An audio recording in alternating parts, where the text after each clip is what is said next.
दो चरण सरोज गुरु मुद मंगल आगार। जय सेवत नर होते भव सागर से पार। गुरु जी के सुमिरण मात्र से नाशत विघ्न अनंत। तासे सर्वारंभ में धावत हैं सब संत। तासे सर्वारंभ में धावत हैं सब संत। मेरे प्यारे गुरुमुख सज्जनों, इस संसार की रचना कुछ ऐसी है कि इसमें आम तौर पर काल और माया का ही प्रभुत्व है। आम जीवों को काल और माया ने अपने अधीन किया हुआ। लोभ, मोह, काम और भय के द्वारा ये आम जीवों को अपने अधीन करते हैं। माया की लुभावनी रचना मन को भरमाने वाले पदार्थ और परिवार, शरीर और इंद्रियों के सुख भोग, मान प्रतिष्ठा आदि के लालच में डालकर ये साधारण जीवों को अपने बस में कर लेते हैं। जीव अपनी अज्ञानता और नासमझी से इन सबको अपने जीवन का उद्देश्य मान करके लालच में फंस जाता है और अपने आप को काल और माया के फंदे में फंसा लेता है। जैसे कोई व्यक्ति किसी नादान बच्चे को दिल लुभाने वाली वस्तुओं का लालच देकर भरमा ले, बिल्कुल वैसी ही युक्ति काल और माया भी अपनाते हैं। मनुष्य प्रायः यही समझता है कि मैं इन माइक पदार्थों को प्राप्त करके बहुत बड़ा काम कर रहा हूँ, परंतु इनके पीछे जो काल और माया का फंदा है उसे वो नहीं देख पाता और इनके धोखे में आ जाता है। मनुष्य ने अपने आप को शरीर मान रखा है। वो आत्मा की सत्ता और उसकी वास्तविकता से बिल्कुल अनजान है। यही कारण है कि वो शारीरिक सुख भोगों को, शारीरिक संबंधों को, नातों को और इंद्रिय रसों को ही सब कुछ समझ रहा है। मनुष्य की ये गलत फहमी ही उसे माया के सामानों के लोभ और लालच में फंसाने का कारण बनती है। इसी लोभ और लालच से आगे चल कर के मोह उत्पन्न होता है। मोह का अर्थ है आसक्ति का होना और वास्तविकता को भूल जाना। चूँकि मनुष्य सांसारिक पदार्थों और शरीर के सुख आराम को ही सबसे बड़ी चीज़ समझता है, अपने जीवन का उद्देश्य समझता है, इसीलिए निश्चित रूप से ही इन वस्तुओं के साथ उसका लगाव भी पैदा हो जाता है। इसी गहरे लगाव का नाम है मोह।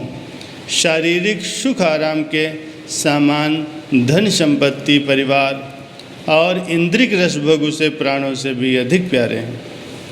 अन्य शब्दों में कहा जाए कि उसे इनसे मोह हो गया है और वो किसी भी स्थिति में, किसी भी मूल्य पर इनकी प्राप्ति करना चाहता है। यही उसका मोह है।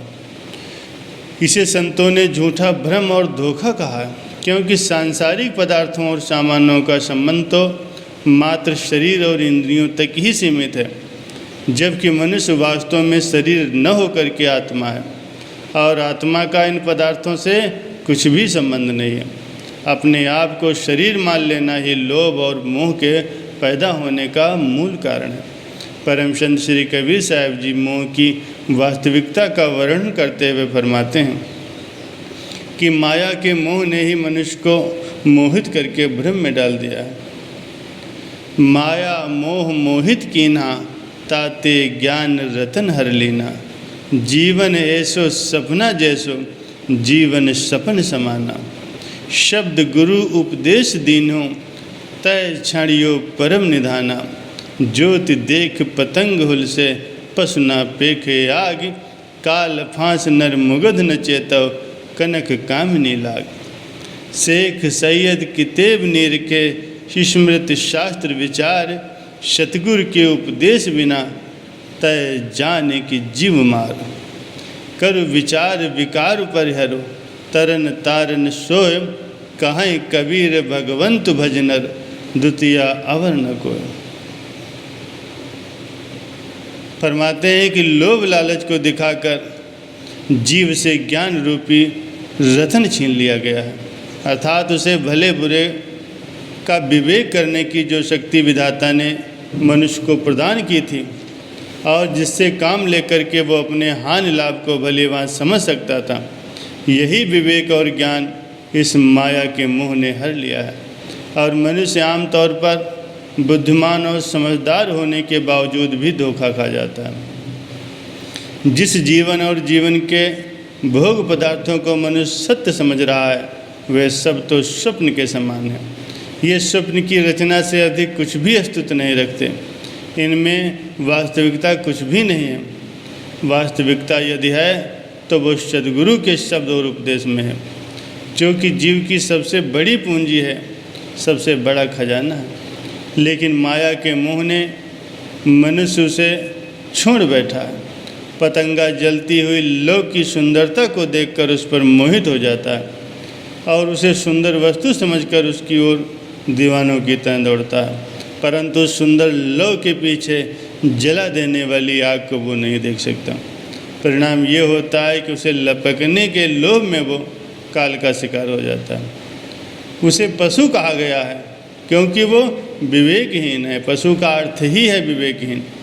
ठीक इसी प्रकार आम संसारी मनुष्य भी कनक और कामनी अर्थात धन संपदा, शरीर के सुख आराम के समान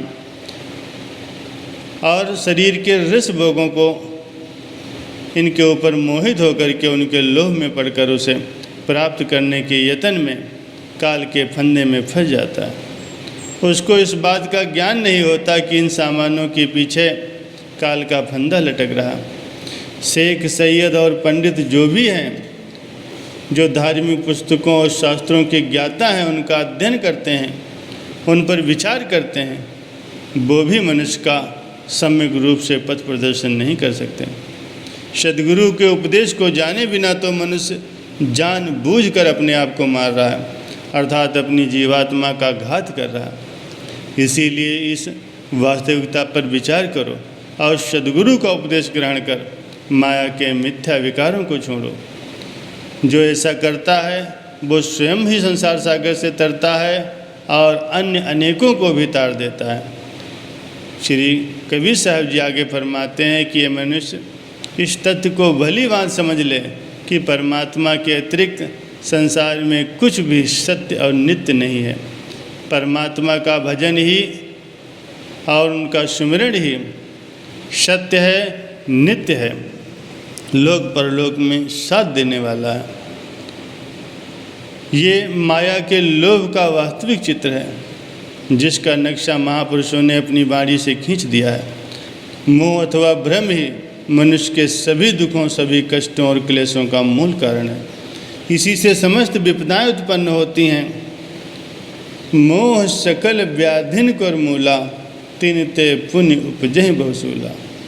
अर्थात मोह सभी व्याधियों और रोगों की जड़ है। उन व्याधियों से फिर बहुत से शूल उत्पन्न होते हैं। माया के पदार्थों, शारीरिक सुख आराम के सामानों और इंद्रिय रस भोगों का लोभ मन में उत्पन्न होने से स्वाभाविक ही उसमें आसक्ति अथवा मोह की उत्पत्ति होती है। मनुष्य उनसे चिपटे रहना चाहता है किसी भी स्थिति में और किसी भी मूल्य पर उन्हें छोड़ना नहीं चाहता। परंतु ये माया के पदार्थ और शारीरिक भोग स्थिर रहने वाले नहीं।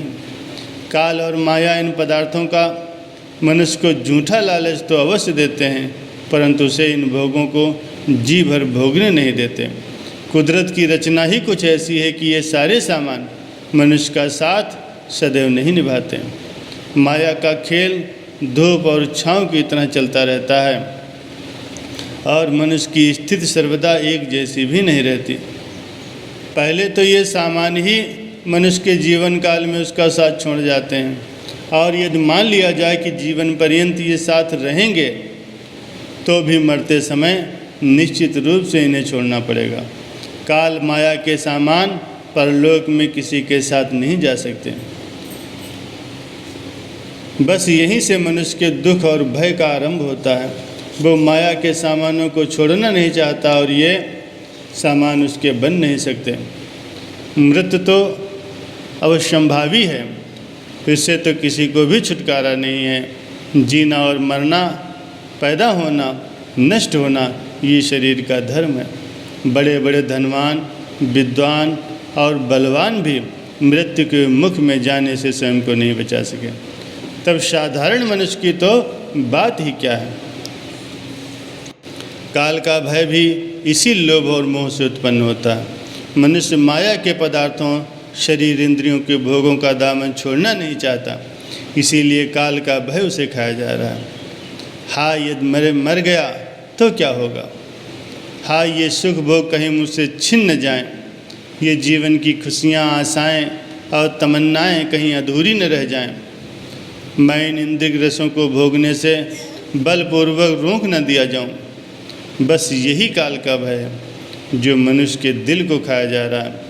किंतु महापुरुष अपने वचनों में फरमाते हैं, तो मत जाने बावरे, मेरा है सब कोई, पिंड प्राण से बंध रहा, शो अपना नहीं हो। जबकि अपने शरीर का भी जो प्राणों से बंधा हुआ है कोई भरोसा और विश्वास नहीं है, तो फिर अन्य माया के सामानों का क्या विश्वास, जिनके लिए मनुष्य दीवानों की तरह दौड़ धूप करता है। मनुष्य झूठी सेखी बघाड़ता है कि ये पदार्थ मेरे हैं, मैं इनका मालिक हूँ, अन्यथा ये उसके कब बनते हैं।